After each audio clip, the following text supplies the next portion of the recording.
Aduh, masuk penjara lah pula. Aku dah bunuh Rizky, Amar dan juga Tuan. Dan aku kena tangkap. Tak apa. Yang penting aku dah masuk penjara.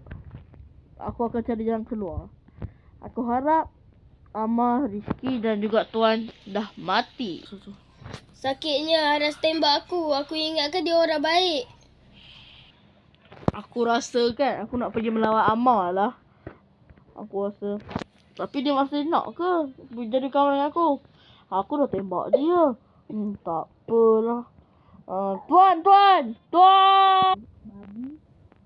Gantang. Ya, kenapa, Cik? Saya nak melawan orang, Cik.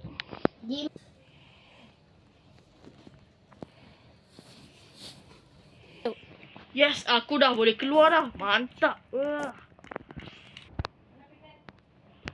Amar! Bangun! Aku sakit kaki ni.